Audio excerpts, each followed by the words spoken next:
Jenazah wanita korban pesawat ATR yang ditemukan di kawasan Gunung Bulu Saraung dipastikan merupakan pramugari Florencia. Hal ini dipastikan melalui pemeriksaan sidik jari, data rekam medis, serta beberapa properti.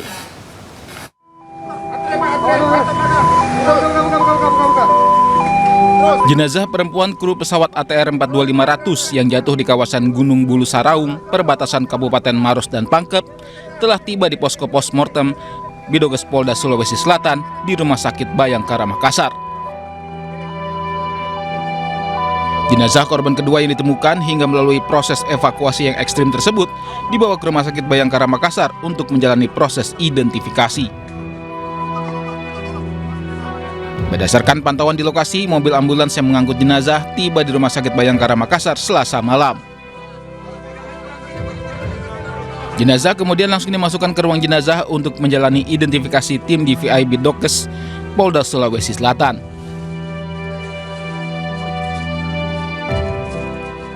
Sekarang masih dilakukan pemeriksaan atau identifikasi. Kemudian disampaikan oleh rekan-rekan, sampai dengan saat ini kami belum bisa memberikan identitas secara jelas. Tetapi secara fisik mayat tersebut adalah perempuan. Tetapi karena perempuan ada dua, maka saya belum bisa mengidentifikasi. Nanti akan kita tunggu lebih lanjut. Sebelumnya, tim SAR gabungan berhasil evakuasi jasad korban dari jurang sedalam 350 meter di lereng Gunung Bulu Saraung. Proses evakuasi berlangsung cukup berat lantaran medan terjal dan cuaca buruk. Tim SAR akhirnya berhasil membawa jasad korban ke posko SAR dan selanjutnya diserahkan ke tim DVI untuk proses identifikasi. Dari Makassar, Sulawesi Selatan, Muhammad Nurbone, iNews melaporkan. Proses evakuasi korban pesawat ATR 42500 di Kabupaten Pangkep, Sulawesi Selatan berlangsung dramatis dan penuh perjuangan. Tim penyelamat harus berjalan kaki berjam-jam di medan yang ekstrim dan bertahan di tengah badai.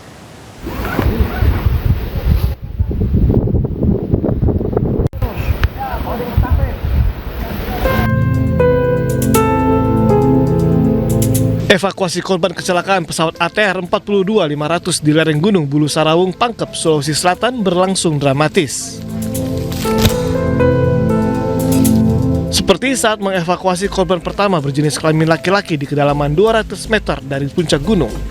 Korban dalam kondisi tersangkut di pohon tepat di bibir tebing dengan kemiringan sekitar 30 derajat.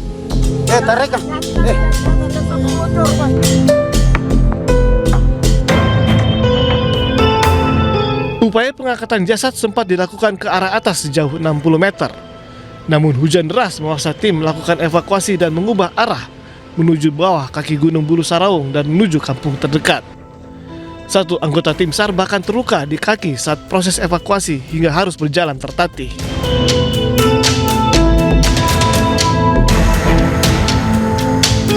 Selama kurang lebih 20 jam, tim SAR bertahan bersama jasad di medan yang labil. Setelah sehari berjalan, jasad akhirnya tiba di Kampung Lampeso, Desa Rompegadi, Kecamatan Cenderana, Kabupaten Maros. Agak sulit, curam terus naik turun bukit. Ada satu anggota ini bang, luka ya bang? Ya, luka itu akibat kemarin kita evakuasi korban itu sampai jalurnya yang ekstrim, sehingga teman-temannya ada yang cedera. Jasad korban pertama masih berada di Kampung Lampeso dan rencananya akan dievakuasi melalui udara jika cuaca memungkinkan. Sementara jasad korban kedua sudah dievakuasi ke Rumah Sakit Bayangkara di Kota Makassar. Dari Maros, Sulawesi Selatan, Wahyu Ruslan, iNews melaporkan. Kita beralih ke informasi lainnya, pemirsa. Banjir kembali merendam permukiman warga di Kampung Kampek, Teluk Jambe Barat, Karawang, Jawa Barat. Banjir juga merendam belasan rumah panggung program Gubernur Jawa Barat Deddy Mulyadi yang dibangun untuk mengatasi banjir di wilayah Karangligar. Masjid masjid, ruang guru. Banjir setinggi lebih dari 3 meter merendam hingga atap pemukiman warga Kampung Kampek, Desa Karangligar, Kecamatan Teluk Jambe Barat, Kabupaten Karawang, Jawa Barat. Sedikitnya 132 rumah terdampak dan 472 warga terpaksa mengungsi ke tempat yang lebih aman. Selain merendam rumah warga, akses jalan lumpuh total dan hanya dapat dilalui menggunakan perahu darurat. Tidak hanya rumah warga, banjir juga merendam belasan rumah panggung program Gubernur Jawa Barat, Dedi Mulyadi, yang dibangun untuk mengatasi banjir di wilayah Karanglinggar. Banjir terjadi karena tingginya intensitas hujan yang menyebabkan sungai meluap dan sistem drainase tidak mampu menampung debit air. Warga berharap banjir segera surut, serta adanya penanganan serius agar bencana banjir serupa tidak terus terulang setiap tahunnya. Tim Liputan iNews melaporkan. Dan pemirsa, untuk melihat kondisi terkini, kita sudah terhubung dengan rekan Rudi Setiawan langsung dari Teluk Jambe Timur, Karawang, Jawa Barat. Rudi, bagaimana proses evakuasi korban di tengah banjir saat ini? Ya, Deta dan pemirsa, selamat siang. Kami informasikan untuk saat ini memang untuk warga pengungsi, ribuan pengungsi yang berada di Kabupaten Karawang, Jawa Barat ini saat ini memang banyak yang masih mengungsi. Dikarenakan ribuan rumah di Kabupaten Karawang, Jawa Barat ini ada 7 kecamatan lagi yang masih terdampak. Sebelumnya memang kemarin ada 6 kecamatan, ternyata dapat update terbaru dari BPBD Kabupaten Karawang, Jawa Barat, ada 7 desa, ada 7 kecamatan dan ada 20 desa yang masih terendam banjir dan ketinggian juga bervariasi.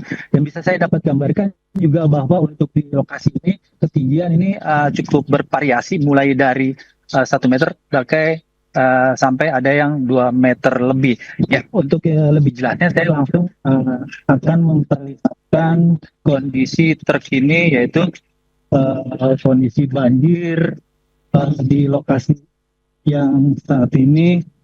Mas, kok mati? Ininya mati. Ya. Dul. Ya, untuk kondisi saat ini banjir sendiri, saya ini melakukan patroli dengan menggunakan perahu dari Pol Airut bersama Brimob, Polda Jawa Barat dan juga Samapta. Di sini saya juga bersama dengan langsung oleh Kabid Humas Kombes Hendra dari Polda Jawa Barat. Ini kondisi terkini. Dan nanti saya akan lebih jelasnya untuk keterangan terkini, update terkait untuk perkembangan banjir yang ada di Desa Karangligar ini, ada berapa banyak yang masih terendam banjir dan begitu juga jumlah korban yang terdampak banjir tersebut.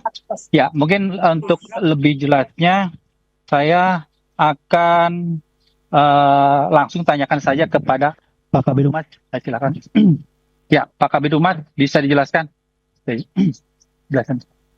Ya, Pak Kabis,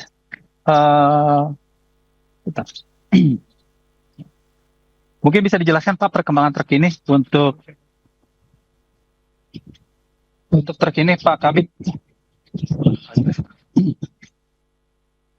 Ya, Pak Kabid, bisa dijelaskan untuk terkini perkembangan dari banjir yang berada di Desa Karangligar sendiri, sebenarnya ada berapa untuk debit air sendiri juga seperti apa di sini?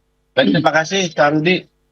Pemirsa iNews, bahwa kita ada di lokasi TKP Desa Linggar Jati, ya, Karangligar, dan kita kondisi di saat ini mencapai kurang lebih 2,5 meter yang tertinggi dan terendah itu 70 cm ya.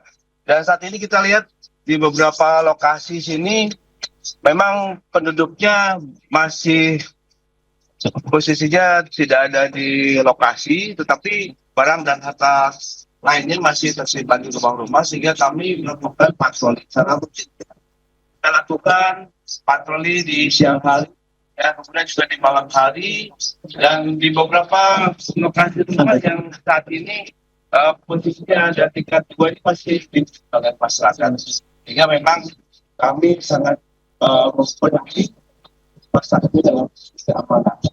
Dan kami sampaikan bahwa di hari keempat itu saat kita mendapatkan informasi ada kurang lebih 7.158 yang terdampak ya masyarakat ini, dan mereka belum bisa kembali ke rumah.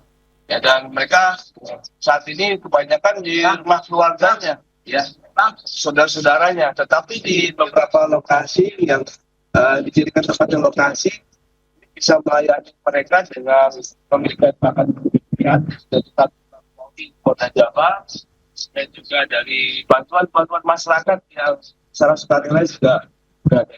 Dan juga kesehatan secara rutin kita lakukan ya bagi masyarakat yang masih berada di lokasi rumah mereka. Dan kita saat ini berada di lokasi di mana bangunan yang dibangun oleh Bapak Gubernur ya, KDM ya, ada beberapa rumah dan semuanya terendam di bawahnya, dan di atasnya masih bisa aman.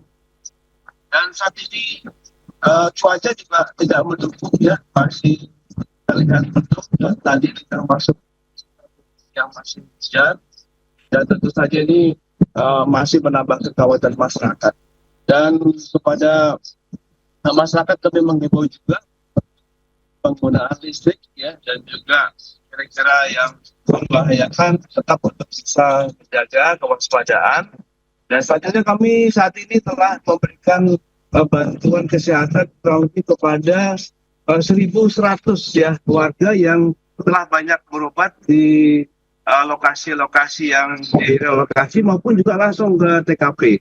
Ini menjadi catatan kami, dan kurang lebih ada 100.000. Baik, Rudi. Ya, Baik.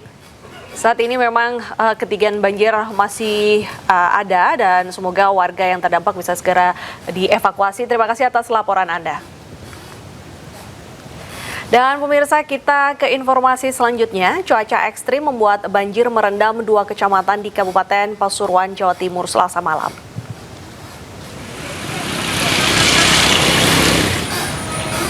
Ratusan rumah warga di Kecamatan Rejoso dan Kecamatan Winongan terendam banjir hingga hampir setengah meter. Fasilitas umum dan jalan tergenang akibat meluapnya Sungai Rejoso. BPBD Kabupaten Pasuruan menyiagakan anggotanya di lokasi banjir. Posko dan dapur umum didirikan untuk membantu warga terdampak. Petugas BPBD masih mendata seluruh korban banjir agar kebutuhan terpenuhi. Diguyur hujan deras, Sungai Sengkarang meluap hingga menyebabkan banjir bandang setinggi hampir 1 meter menerjang pemukiman warga di Desa Galang Pengampon, Kabupaten Pekalongan, Jawa Tengah. Ketinggian air bahkan sempat mencapai 1,5 meter. Petugas menyisir rumah-rumah warga untuk memastikan keselamatan warga yang terkepung banjir. Namun sebagian besar warga memilih bertahan di rumah. Warga pun diimbau tetap waspada dan mengamankan barang berharga serta keselamatan keluarga.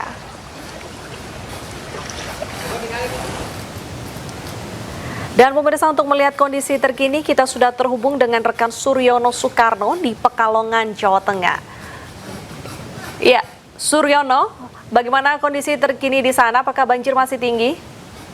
Selamat siang, saya laporkan pemirsa dari kondisi banjir di kota dan kabupaten Pekalongan, Jawa Tengah. Kondisinya masih cukup tinggi. Selain merendam ribuan warga, ribuan orang mengungsi di beberapa lokasi. Saat ini sekitar 2.500 pengungsi, 2.200 di kota, kemudian 300-an di Kabupaten Pekalongan. Kondisi mereka juga sangat butuhkan obat, makanan, kemudian selimut, serta popok, juga makanan tambahan untuk bayi. Selain merendam lingkungan warga dan juga rumah, banjir kali ini juga merendam rel kereta api di ruas Pekalongan, dan kondisi ini cukup mengganggu karena kemarin sebenarnya sudah bisa dilewati, namun siang ini kembali terendam lagi. Kebetulan saya dengan Humas KAI Semarang. Bagaimana Pak kondisi untuk siang ini, Pak? Ya, siang ini alhamdulillah ya perjalanan kereta api kembali normal meskipun harus dengan kecepatan terbatas ketika melewati lokasi yang terendam banjir tersebut. Siang ini kecepatan di lokasi tersebut adalah 40 km per jam, baik jalur hulu ataupun jalur hilir. Dan setelah melewati rel yang tergenang air, kecepatan kembali normal. Terima kasih Pak Lukman. Artinya untuk siang ini rel kereta api di Pekalongan bisa dilintasi, namun dengan kecepatan terbatas 30 km per jam. Meskipun ruas rel ini masih terendam sekitar 10 sampai 15 cm. Demikian. Baik, Suryono, tadi disampaikan bahwa warga membutuhkan popok dan juga obat-obatan. Apakah bantuan saat ini belum masuk? Untuk bantuan sebenarnya sudah masuk, namun demikian mereka karena jumlahnya cukup banyak, kekurangan ada banyak juga.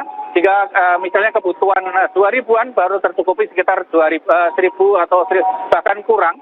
Untuk makan sudah tercukupi. Namun yang paling penting adalah saat ini obat, kemudian pakaian bayi, popok, dan sekian makanan tambahan untuk bayi dan balita, serta obat untuk para manula. Mereka terserang diare, demam, kembung, dan sebagainya. Demikian.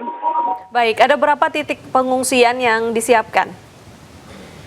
Pengungsian ada banyak, ada beberapa, lebih dari 5. Di Kota Pekalongan ada di Aula Kecamatan Pekalongan Barat, ada Aula Arobito, ada Masjid Al-Karomah, ada TK, SD, kemudian di Kabupaten Pekalongan ada Aula Kecamatan Siwalan, ada SD, kemudian Musola, sekitar 11 lokasi, namun paling banyak ada di tempat lokasi yaitu di Aula Kecamatan, kemudian ada di masjid dan beberapa di sekolah. Demikian. Baik, terima kasih Suryono melaporkan langsung dari Pekalongan, Jawa Tengah. Selamat bertugas kembali.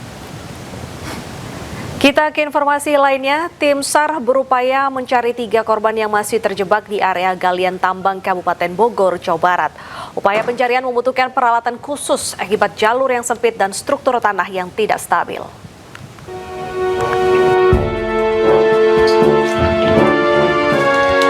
Upaya pencarian 3 korban yang masih berada di dalam area galian tambang terus dilakukan. Hasil pemeriksaan lanjutan menunjukkan bahwa kondisi struktur di dalam area tambang tidak stabil. Beberapa titik mengalami pelapukan dan terdapat kandungan gas beracun di dalamnya. Proses evakuasi membutuhkan peralatan khusus untuk ruang terbatas karena jalur penambangan yang sempit dengan diameter 1 meter. Untuk melaksanakan evakuasi, kami lakukan asesmen terlebih dahulu pada area tambang tersebut. Dan tim yang kami turunkan adalah dari Basarnas Special Group dan juga dari kantor SAR Jakarta. Dan diketahui dari hasil asesmen bahwa area tersebut sudah merupakan area yang sudah tidak layak ya, kondisinya labil. Dan kemudian juga selain kondisinya celahnya sempit, juga terdapat gas yang berkadar ataupun beracun yang. Upaya pencarian akan dilaksanakan oleh tim rescue dari Basarnas dengan dukungan peralatan yang memadai.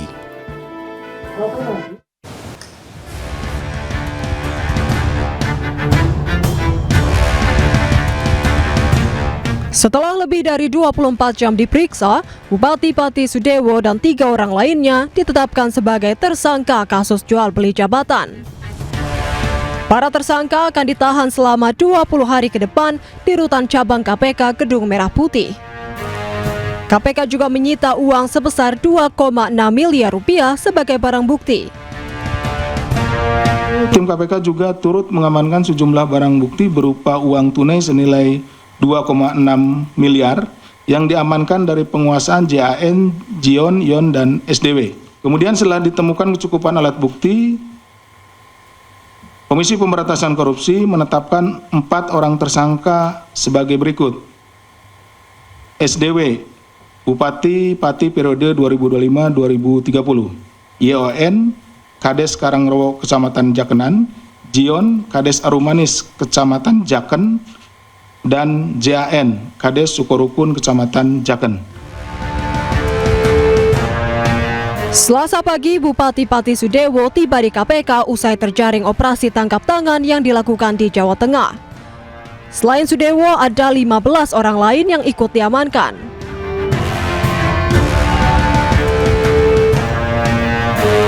Sebelumnya, Bupati Pati Sudewo diterbangkan dari Jawa Tengah untuk diperiksa di Gedung Merah Putih KPK Jakarta. Setibanya di Bandara Suta, Sudewo menyatakan akan menyampaikan apa adanya dan tidak akan berbohong ke KPK.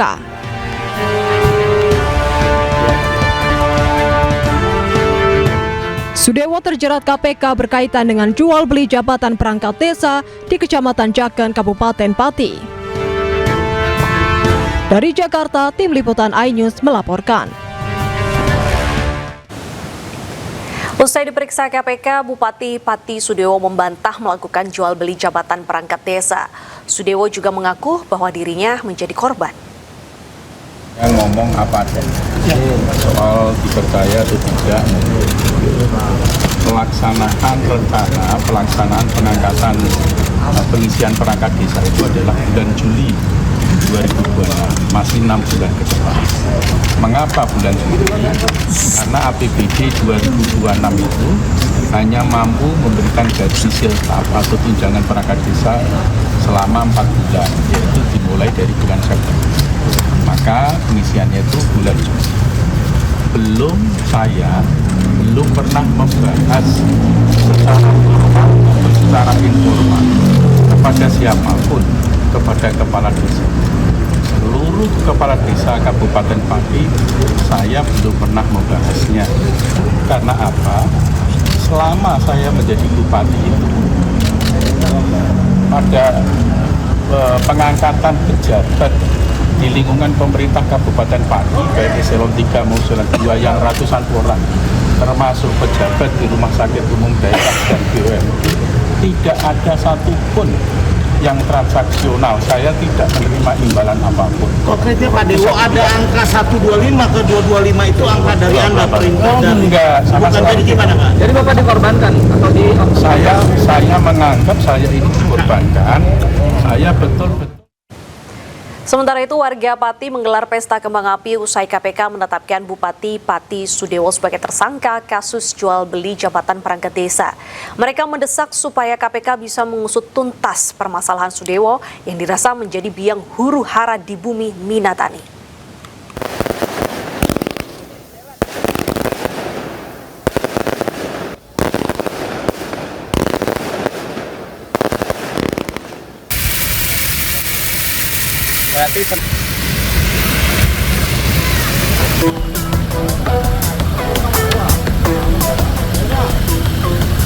Kasus operasi tangkap tangan yang dilakukan oleh KPK kepada Bupati Pati Sudewo mendapat perhatian dan dukungan dari masyarakat Pati yang tergabung dalam Aliansi Masyarakat Pati Bersatu atau APMPB. Dengan ditangkapnya Bupati Sudewo oleh KPK terkait dugaan jual beli jabatan perangkat desa, membuat massa kontra Bupati tersebut menggelar aksi damai di depan kantor Bupati.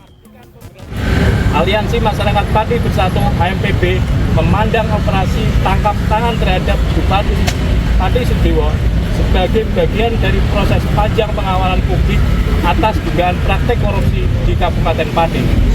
Sejak awal, AMPB bersama elemen masyarakat sipil secara konsisten menyuarakan, melaporkan, dan mengawal dugaan penyalahgunaan kewenangan yang terjadi, meskipun dalam prosesnya diwarnai berbagai tekanan dan kriminalisasi terhadap warga yang bersikap kritis.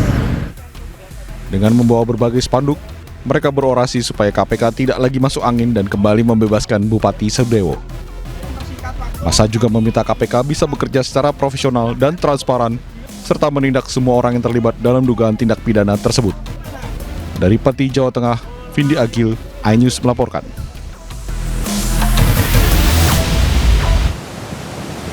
Mensesnek RI sekaligus Wakil Ketua Umum DPP Partai Gerindra Prasetyo Hadi prihatin setelah KPK menangkap 2 kepala daerah, yakni Wali Kota Madiun, Maidi, dan Bupati Pati Sudewo.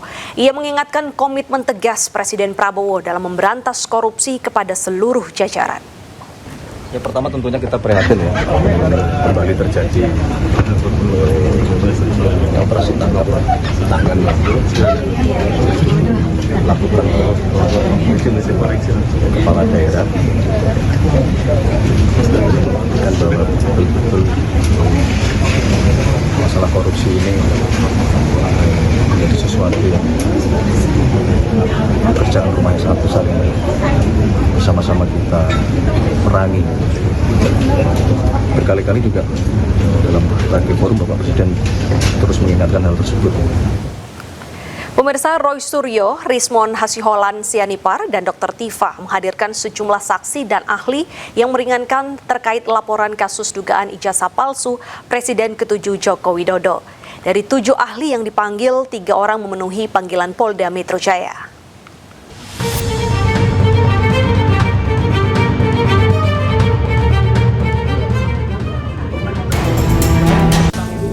Tim kuasa hukum Roy Suryo CS mulai mengajukan saksi dan ahli meringankan dalam kasus ijazah palsu Presiden ke-7 Joko Widodo.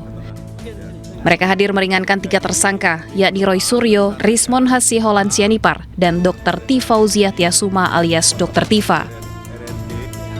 Pengacara Roy Suryo CS, Refli Harun mengatakan, berdasarkan undangan seharusnya ada 3 saksi fakta dan 7 ahli yang diminta hadir pada hari ini.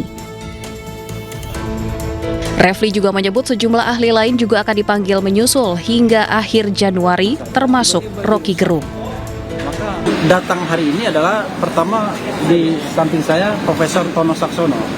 Beliau ahli pengukuran geodesi dan nanti akan menjelaskan bahwa apa yang dikerjakan oleh terutama Rismon Sianipar dan Roy Suryo itu adalah sesuatu yang proven, terbukti setelah beliau melakukan hal yang sama berdasarkan keahlian yang beliau miliki. Itu satu. Yang kedua, nanti akan ada juga Profesor Zainal Mutakin, seorang ahli bedah saraf neuroscience ya. Mungkin lebih banyak akan memberikan keterangan ahli untuk Dr. Tifa, karena kita tahu Dr. Tifa banyak membuat statement-statement yang didasarkan pada ilmunya, latar belakangnya neuroscience. Dia sebut juga neuroscience, neuropolitika, dan lain sebagainya yang insya Allah nanti ada pembenarannya berdasarkan keterangan ahli dari Profesor Zainal Mutakin bahwa ilmu itu memang bisa dipakai untuk menilai perilaku dan lain sebagainya. Dan lebih jelasnya itu ada di buku Jokowi's White Paper. Yang ketiga adalah Profesor Henry Subiakto. Profesor Henry Subiakto ini adalah ahli komunikasi yang juga terlibat dalam pembuatan undang-undang ITE, informasi dan transaksi elektronik. Nanti dia akan menjelaskan bahwa pengenaan pasal-pasal undang-undang ITE dengan ancaman hukuman lebih dari 5 tahun itu tidak tepat dan ngawur. Sebelumnya pada Desember 2025, Polda Metro Jaya menunjukkan ijazah milik Joko Widodo ke Roy Suryo CS dalam gelar perkara khusus. Namun Roy Suryo tetap bergeming dan drama kasus tudingan ijazah palsu Joko Widodo tetap berlanjut. Di sisi lain, kubu Jokowi berharap keraguan kubu Roy CS hilang, apalagi ijazah Jokowi sudah ditunjukkan.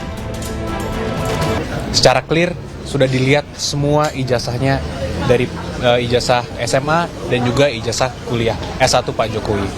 Jadi saya rasa tidak perlu ada lagi keraguan apapun. Dalam kasus tudingan ijazah palsu Jokowi, Polda Metro Jaya menetapkan 8 orang tersangka. Roy Suryo, Rismon Sianipar, dan Dr. Tifa masuk dalam klaster kedua, sementara klaster pertama terdiri dari 5 orang tersangka lainnya. Tim Liputan iNews melaporkan. Ketua Umum KAMI, Rasman Arif, menegaskan bahwa restoratif justice terhadap Egy Sujana dan Damai Hari Lubis merupakan diplomasi tingkat tinggi dan murni sesuai aturan hukum tanpa permintaan maaf. Sementara pengacara Roy CS, Abdul Ghafur, menyebut bahwa salah satu syarat restoratif justice dalam KUHP adalah pemaafan dari korban. Dan berikut cuplikan program Rakyat Bersuara yang dipandu oleh Aiman Wicaksono. Ini diplomasi tingkat tinggi. Bertandang ke rumah orang yang sedang bersengketa, lalu kemudian duduk ngopi, baca doa, ciuman. Apakah harus kita sampaikan? Cipika-cipiki, Bang. Cipika-cipiki. Apakah harus saya ucapkan?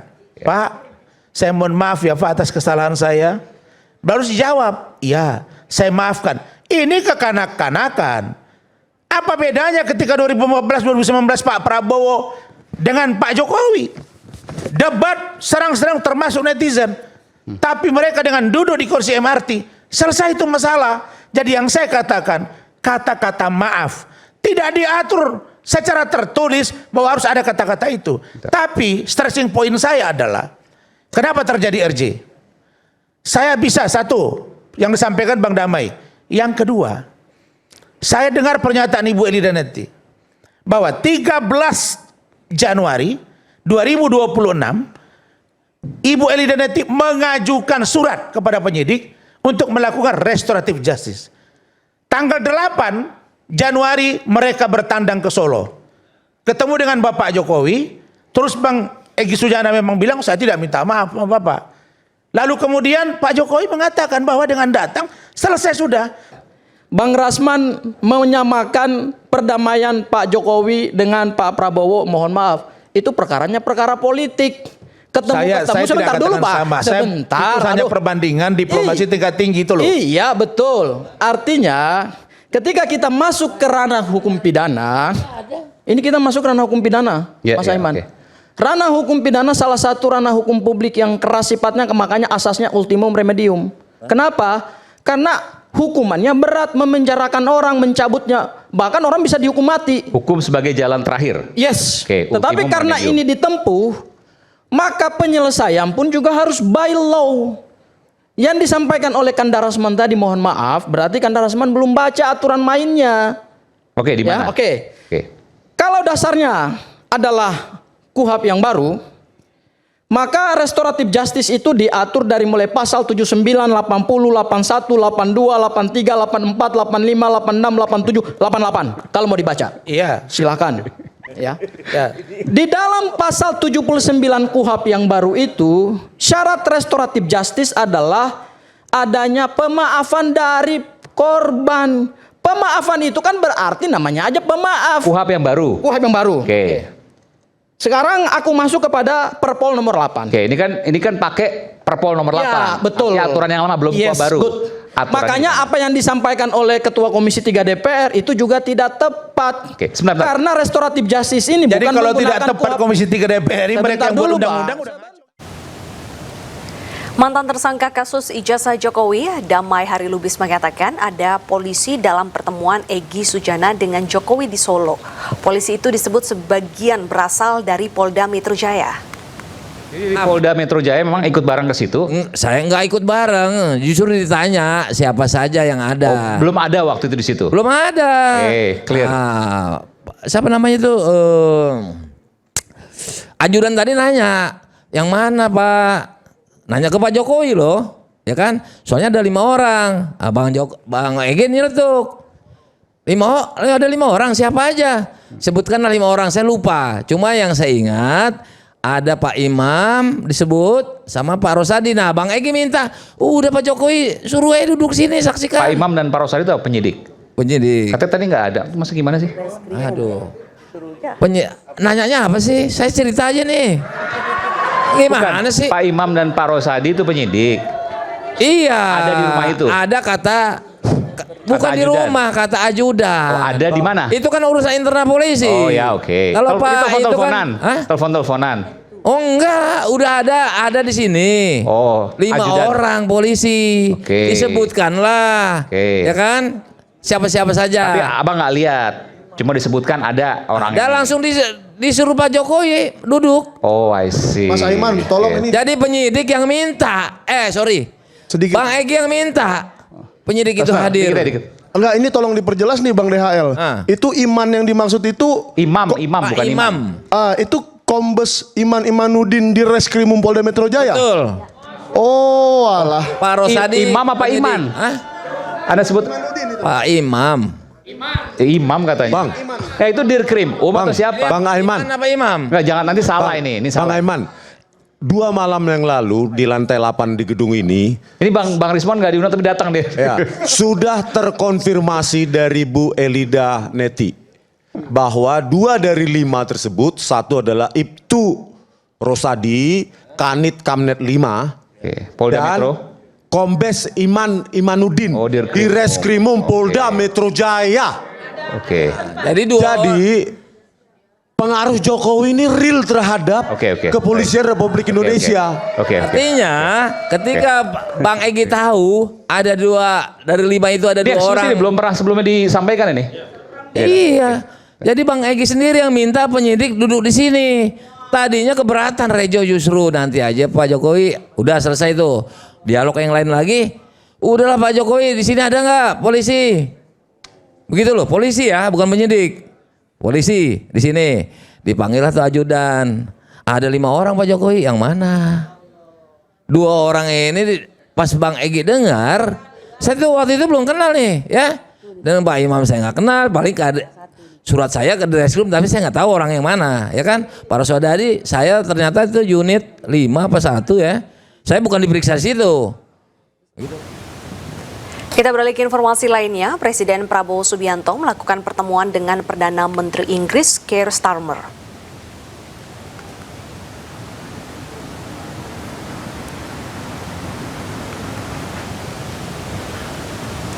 Presiden Prabowo disambut oleh Perdana Menteri Keir Starmer di kantor PM Inggris di 10 Downing Street, London, Inggris. Dalam pertemuan, kedua kepala negara ini membahas penguatan kerjasama Indonesia-Inggris, terutama pada bidang maritim dan pendidikan. Pertemuan ini pun menegaskan komitmen antara Indonesia-Inggris untuk menjadikan kemitraan strategis sebagai fondasi kerjasama jangka panjang untuk meningkatkan pertumbuhan ekonomi.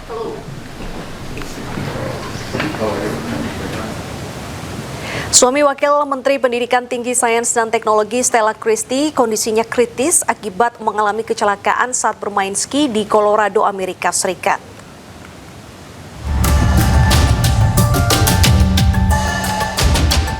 Melalui Instagram pribadinya, Wakil Menteri Pendidikan Tinggi Sains dan Teknologi atau Wamen Dikti-Saintek Stella Christie mengunggah foto suaminya yang tengah terbaring di Rumah Sakit St. Mary, Grand Junction, Colorado, Amerika Serikat. Dalam keterangan resmi yang dibagikan Sekretariat Wamen Dikti-Saintek, suami Stella Bartolomei Cech atau Bartek disebut mengalami cedera kritis akibat patah tulang belakang serta cedera toraks dan pecah pembuluh darah aorta. Selain itu, Bartek juga menderita sejumlah patah tulang di area wajah dan lengan. Bartek disebut telah menjalani 2 operasi besar. Stella sendiri sudah berada di Amerika Serikat setelah 40 jam menempuh perjalanan dari Jakarta ke Amerika Serikat. Stella menyebut suaminya mengalami kecelakaan saat bermain ski di Aspen, Colorado. Anda kembali di Ainu Siang, pemirsa. Penghuni Taman Pemakaman Umum Kebon Nanas mulai direlokasi ke sejumlah rumah susun.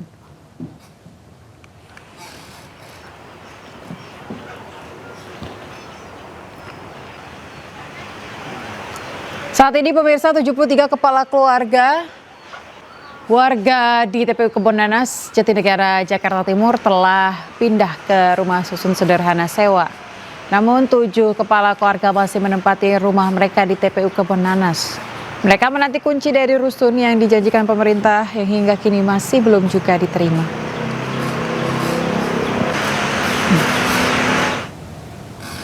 Ya pemirsa, untuk informasi terkini kita sudah terhubung dengan rekan Anissa Rizkia di TPU Kebon Nanas, Jakarta Timur. Selamat siang Anissa, apakah warga di TPU Kebon Nanas ini sudah mulai direlokasi dan sudah menerima kunci siang ini?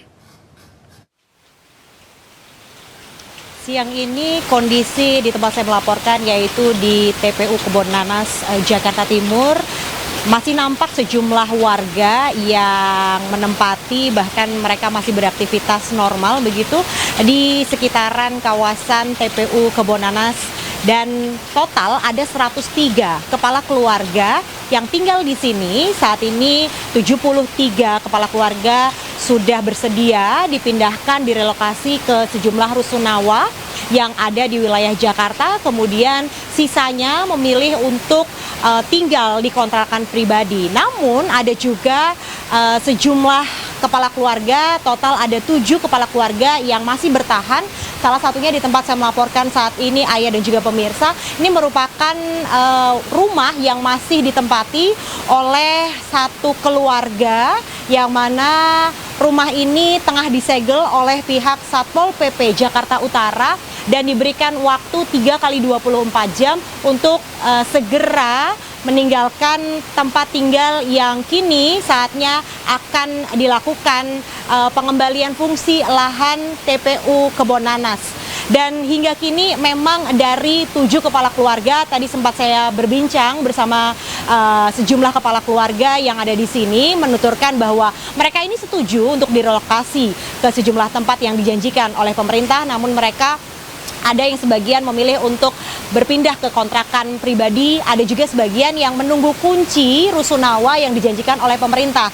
Karenanya memang mereka ini berasal dari sejumlah daerah yang mana sejumlah dokumen ataupun berkas ini masih dilakukan pencabutan terlebih dahulu, kemudian akan diproses menjadi warga Jakarta. Jadi untuk mendapatkan kunci rusunawa ini mereka harus sebagai warga Jakarta. Hingga saat ini prosesnya pun masih berjalan, sudah kurang lebih seminggu, dan kami pun juga masih terus menantikan begitu ya, apakah siang hari ini nantinya akan ada pembagian kunci rusunawa kepada sejumlah warga yang masih bertahan di tempat saya melaporkan saat ini, dan kami pun juga tadi sempat menuturkan kepada warga yang memilih untuk berpindah ke kontrakan pribadi mereka juga saat ini sedang melakukan proses pemindahan ke sejumlah wilayah begitu yang mereka akan tinggali sesaat lagi. Untuk sementara saya kembalikan kepada Ayah yang ada di studio. Baik, Anissa, terima kasih atas laporan Anda. Selamat bertugas kembali. Pemirsa, Pemprov DKI Jakarta menambah 32 bus sekolah khusus untuk siswa penyandang disabilitas. Armada baru ini akan digunakan di 5 rute dilengkapi fasilitas ramah disabilitas.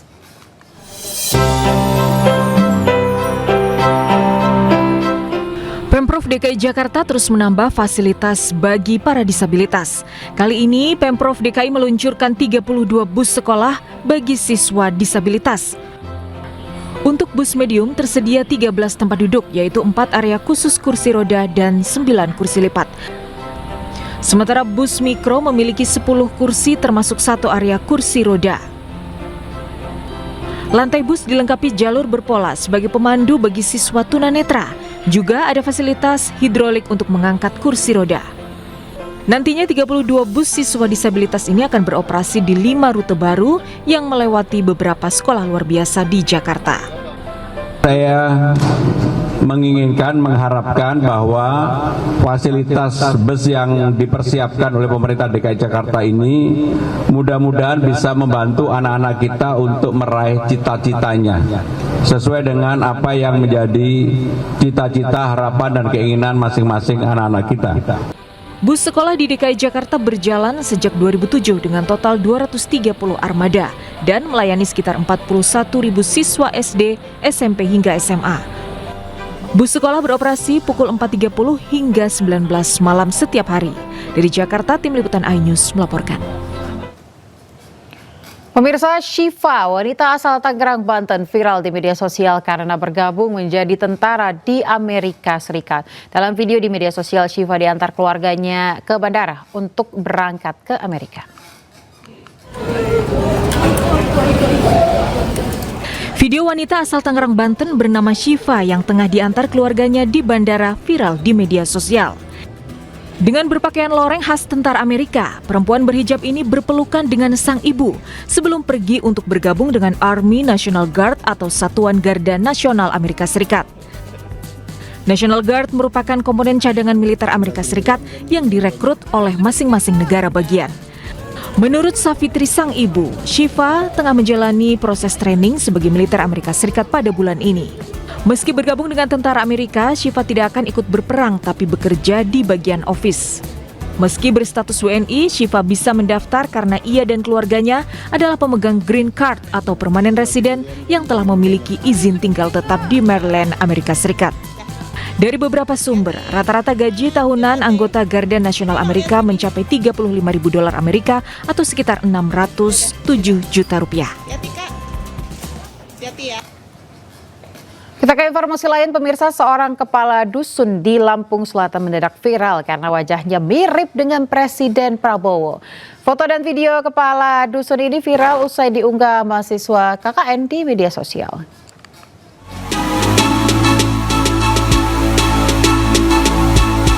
Kehadiran Sopan, kepala dusun atau kadus Desa Sukadamai, Kabupaten Lampung Selatan, Lampung selalu sukses membuat dada berdebar. Penampilannya yang mirip Presiden Prabowo Subianto membuat orang-orang mengira pria 56 tahun ini sebagai Presiden ke-8. Viralnya kadus yang sudah menjabat sejak 15 tahun lalu itu setelah foto dan videonya diunggah di media sosial oleh mahasiswa asal Universitas Lampung ketika mereka melaksanakan kuliah kerja nyata di desa itu. Ya bangga lah Mas, apalagi itu Presiden kita Bapak Prabowo yang memimpin negara ini. Kok lihat Pak Kadus kita kok hampir mirip ngelihat Pak ini ya, mirip siapa? Bapak Presiden kita, ada kemiripan gitu, memang ada lah kebanggaan buat kita. Selain memiliki kemiripan dengan Presiden Prabowo Subianto, Sopan dikenal sebagai sosok kepala dusun yang peduli dengan warga. Pak Sopan itu termasuk kadus terlama, bantu juga dia dari periode kepala desa yang dulu sampai yang sekarang, termasuk paling senior untuk kadus di sini, di desa Sukadamai sendiri. Sopan berharap kemiripannya bisa menjadi jembatan untuk bertemu langsung dengan Presiden Prabowo. Pertemuan dengan Presiden akan menjadi kesempatan bagi Sopan untuk mengusulkan sejumlah pembangunan di tempat ia tinggal. Dari Lampung Selatan, Lampung, Ruslan AS, iNews melaporkan.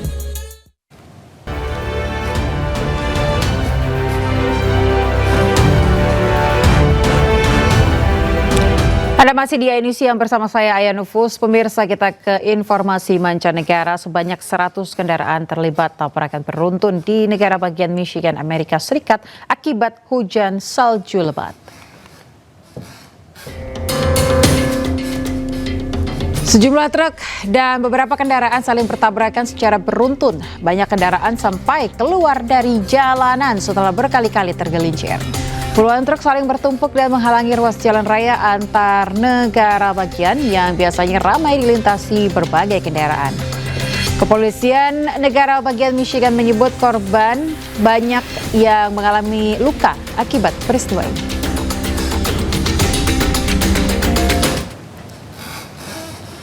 Pemirsa, Israel kembali langgar perjanjian gencatan senjata. 2 anak Palestina gugur di wilayah Al-Alam, Rafah, jalur Gaza Selatan akibat serangan pasukan Israel.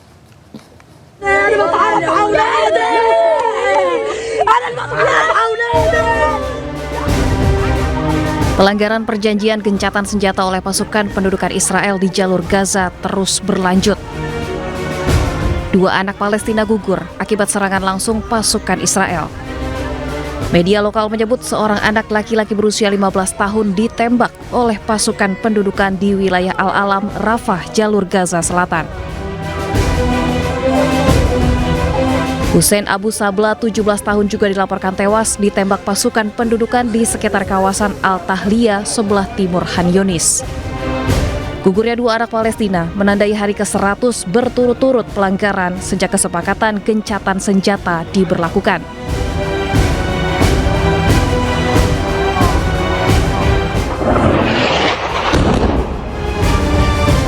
Serangan udara, tembakan artileri dan penembakan langsung ke kawasan permukiman kembali menebar ketakutan di tengah warga sipil yang belum pulih dari trauma perang berkepanjangan.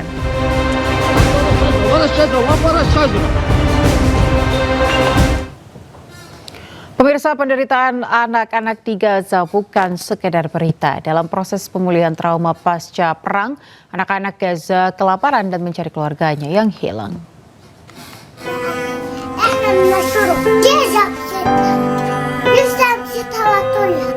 Penderitaan anak-anak di Gaza bukan sekedar berita.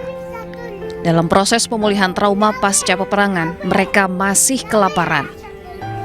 Tak banyak yang diminta, seorang anak bahkan hanya ingin sesuatu untuk bisa diminum.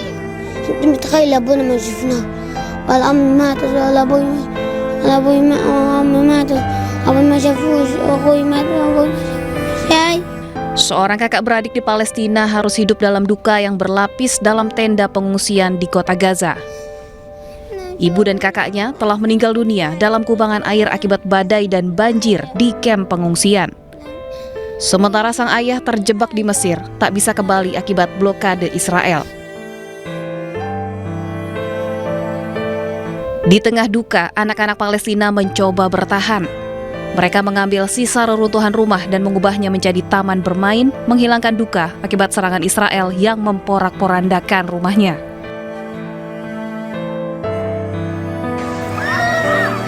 Bahkan saat cuaca buruk di Gaza, di tengah hujan yang terus mengguyur, semangat anak-anak Palestina tak surut. Mereka masih mau belajar di sekolah darurat untuk membuktikan kepada dunia bahwa hak untuk memiliki cita-cita tinggi belum mati.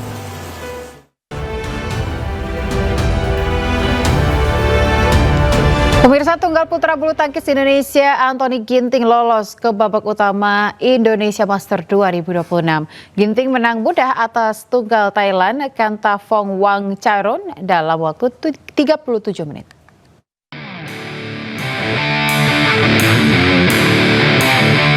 Anthony Ginting memastikan lolos ke babak utama Indonesia Master 2026 usai mengalahkan tunggal Thailand Kantafong Wangcharoen di babak kualifikasi. Ginting berhasil menang mudah lewat 2 game langsung dalam tempo 37 menit. Di set pertama, Ginting tampil on fire mencetak 5 poin beruntun, namun Kantafong mampu memperkecil jarak hingga 5-4.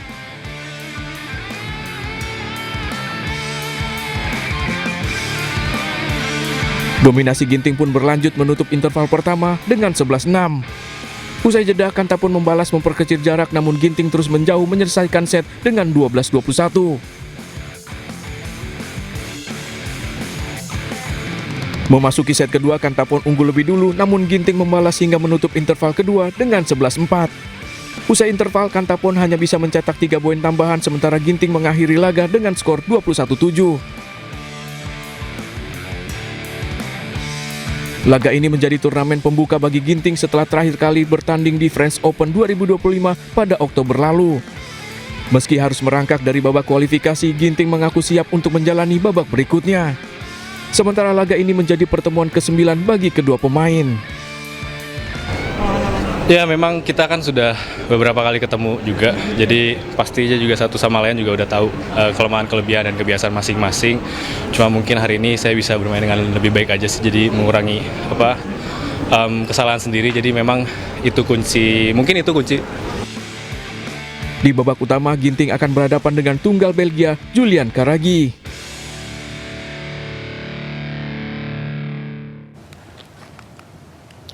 Laga bulu tangkis Indonesia Masters kembali hadir pemirsa. Laga disiarkan setiap hari hingga 25 Januari mulai pukul 7.45 waktu Indonesia Barat, live hanya di RCTI.